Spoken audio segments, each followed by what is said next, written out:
നിൻ തിരുവചനം നമ്മിൽ കൃപയേകിടും. തെന്നൽ പോൽ തഴുകി ഉള്ളിൽ കര കഴുകി രൂപാന്തരം നൽകും മനുജനു പുതുജനനം രക്ഷയേകും വചനം. നിൻ തിരുവചനം നമ്മിൽ കൃപയേകിടും. തെന്നൽ പോൽ തഴുകി ഉള്ളിൽ കര കഴുകി രൂപാന്തരം നൽകും മനുജനു പുതുജനനം രക്ഷയേകും വചനം. യേശുക്രിസ്തുവിൻ്റെ ധന്യനാമത്തിൽ എല്ലാവർക്കും സ്നേഹവന്ദനം. 2022 സെപ്റ്റംബർ മാസത്തിൻ്റെ ആദ്യ ദിനമാണ് ഇന്ന്. ഒരു ആത്മപരിശോധന നടത്തി കുറവുകളെ കണ്ടെത്തി അവയെ പരിഹരിച്ച് പുതിയ മാസത്തിലേക്ക് നമുക്ക് പ്രവേശിക്കാം. ആത്മപരിശോധന നടത്തുന്ന ദാവീദിൻ്റെ ഒരു സങ്കീർത്തനമാണ് 139. ദാവീദ് പറയുന്നു, എൻ്റെ ദൈവം സർവജ്ഞാനിയാണ്. അതായത് ദൈവം എല്ലാം അറിയുന്നു. എൻ്റെ നടപ്പും കിടപ്പും വഴികളും എല്ലാം എന്നെ മുഴുവനായും അറിയുന്ന ദൈവമാണ് അവൻ. എൻ്റെ ദൈവം സർവ്വവ്യാപിയാണ്. അവൻ എല്ലായിടത്തും ഉണ്ട്. അവനെ ഒളിച്ചു പോവാൻ സ്വർഗത്തിലോ പാതാളത്തിലോ ഭൂമിയുടെ അറുതികളിലോ എവിടെയും ഒരു സ്ഥലവുമില്ല. എൻ്റെ ദൈവം സർവശക്തനാണ്. അവന് കഴിയാത്തതൊന്നുമില്ല. അവനോട് മത്സരിച്ച് ജയിക്കുവാൻ ഒരു ശക്തിക്കും കഴിയില്ല. ഈ വിധത്തിൽ സർവജ്ഞാനിയും സർവ്വവ്യാപിയും സർവശക്തനുമായ ദൈവത്തിൻ്റെ മുൻപിൽ ഇരുന്നു കൊണ്ട് സങ്കീർത്തനക്കാരൻ ആത്മപരിശോധന നടത്തുകയാണ്. ദാവീദിനെ പോലെ നമുക്കും ഈ സങ്കീർത്തനം ധ്യാനിച്ച് ഒരു ആത്മപരിശോധന നടത്താം.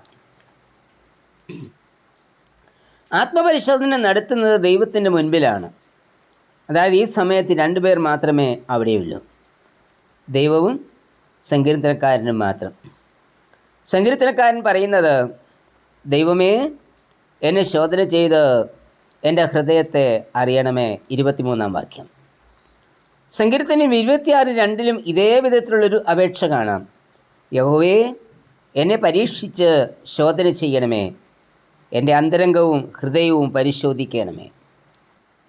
ദൈവം നമ്മുടെ ഹൃദയത്തെ ശോധന ചെയ്യണമെങ്കിൽ, നമ്മുടെ ജീവിതത്തിൻ്റെ കുറവുകളെ വെളിപ്പെട്ട് കിട്ടണമെങ്കിൽ അവനോട് കൂടെ തനിയെ ഇരിപ്പാൻ തയ്യാറാവണം. ദൈവത്തോടു കൂടി ആയിരിക്കുമ്പോൾ നമുക്ക് മറ്റാരെയും നോക്കുവാനോ അവരുടെ കുറവുകളെ കണ്ടുപിടിക്കുവാനോ കഴിയില്ല. മറ്റുള്ളവരുമായി താരതമ്യപ്പെടുത്തിക്കൊണ്ട് പുകഴുവാനും കഴിയില്ല. സ്വയം പുകഴ്ത്തിയ പരീശനെ ചൂണ്ടിക്കാണിച്ചുകൊണ്ട് കർത്താവ് പറഞ്ഞ ഉപമയാണ് പരീശൻ്റെയും ചുങ്കക്കാരൻ്റെയും ഉപമ. ലൂക്കോസ് 18:9 മുതൽ 14 വരെ. ഇവിടെ പരീശൻ ചുങ്കക്കാരനുമായി തന്നെ താരതമ്യം ചെയ്തുകൊണ്ടാണ് പ്രാർത്ഥിക്കുന്നത്.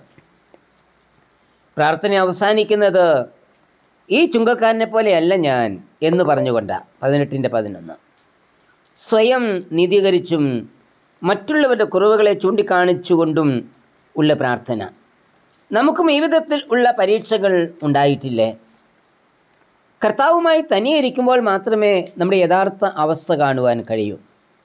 സങ്കീർത്തനക്കാരൻ പറയുന്നു, മിണ്ടാതിരുന്ന് ഞാൻ ദൈവമെന്ന് അറിഞ്ഞുകൊള്ളുവേൻ. 46:10. യേശുവിൻ്റെ മുൻപിൽ മിണ്ടാതിരിപ്പാൻ, അതായത് മറ്റെല്ലാ ചിന്തകളും വെടിഞ്ഞ് ഇരിപ്പാൻ തയ്യാറാവണം. കർത്താവും നാമും മാത്രമായി ഒരുമിച്ചിരിക്കുന്ന അവസരങ്ങൾ നമ്മിലുണ്ടാവണം.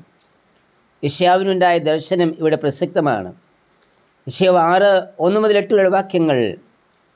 അനേക അവസരങ്ങളിൽ യെശയ്യാവ് ദേവാലയത്തിൽ പോയിട്ടുണ്ടെങ്കിലും ഇപ്പോൾ അതുവരെ ഉണ്ടായിട്ടില്ലാത്ത ഒരനുഭവം യെശയ്യാവിന് ഉണ്ടായി. ദേവാലയത്തിലുള്ള മറ്റാരിലേക്കും അവൻ ശ്രദ്ധ പോയില്ല.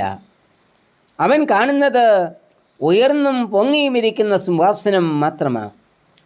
അതിൽ ദൈവത്തെയും യെശയ്യാവ് കണ്ടു. ദൈവത്തിൻ്റെ വിശുദ്ധിയുടെ മുൻപിൽ നിൽക്കുമ്പോൾ പുറമേയുള്ള യാതൊരു കാഴ്ചകൾക്കും അവിടെ സ്ഥാനമില്ല. കർത്താവിൻ്റെ വിശുദ്ധിയും നമ്മുടെ അശുദ്ധിയും മാത്രമാണ് അപ്പോൾ നാം കാണുന്നത്.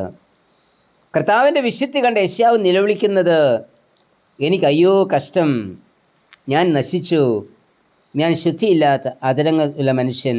6:5 വാക്യം. ഇന്ന് നാം യേശുവിൻ്റെ മുന്നിൽ നിൽക്കുന്നത് എങ്ങനെയാണ്?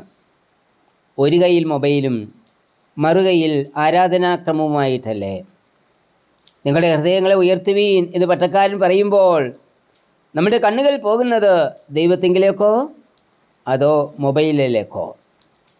ആരാധനയിൽ പങ്കെടുക്കുന്ന 1.5 മണിക്കൂറെങ്കിലും മറ്റ് യാതൊരു ചിന്തയുമില്ലാതെ ദൈവമുഖത്തേക്ക് നോക്കി അവനുമായി മാത്രം ഇരിപ്പാൻ നാം തയ്യാറാകണം.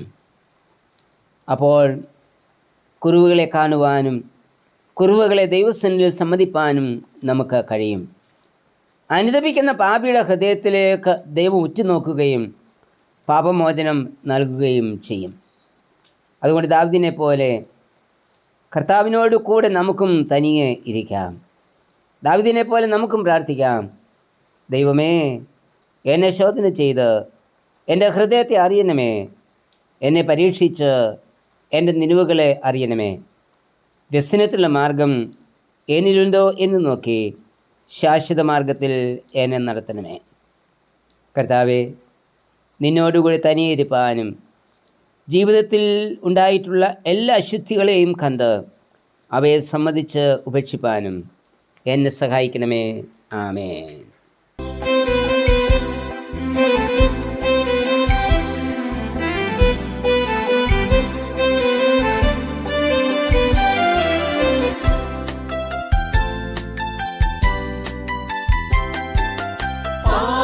പ്രകാശമാക്കും വചനം പ്രത്യാശയായുള്ളം നിറച്ചിടും.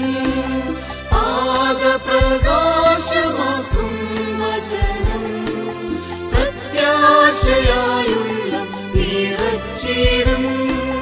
ജീവൻ പകരും വചനം നിർമ്മലമാമീ വചനം അനുദിനം കുളിർപ്പെയ്തിടുന്ന സാന്ത്വന വചനം. തിരുവചനം നമ്മിൽ കൃപയേകിടും.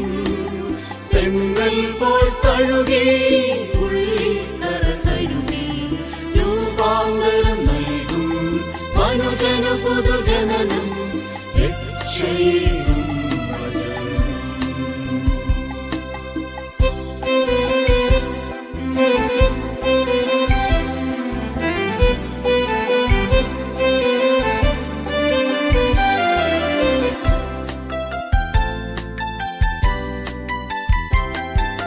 സ്വർഗീയ സാന്നിധ്യമാം വചനം ദേഹിദേഹാദികൾക്കൗഷധവും. സ്വർഗീയ സാന്നിധ്യമാം വചനം ദേഹിദേഹാദികൾക്കൗഷധവും. പാപം പോക്കും വചനം സൗഖ്യം നൽകും വചനം അനുദിനം മനസ്സിൽ വളർന്നു ഫലം തരും വചനം. നിൻ തിരുവചനം നമ്മിൽ കൃപയേകിടും. തെന്നൽ പോൽ തഴുകി ഉള്ളിൽ കര തഴുകി രൂപാന്തരം നൽകും മനുജന പുതുജനനം രക്ഷയേകും വചനം. നിൻ തിരുവചനം നമ്മിൽ കൃപയേകിടും. തെന്നൽ പോൽ തഴുകി ഉള്ളിൽ കര തഴുകി രൂപാന്തരം നൽകും മനുജന പുതുജനനം രക്ഷയേകും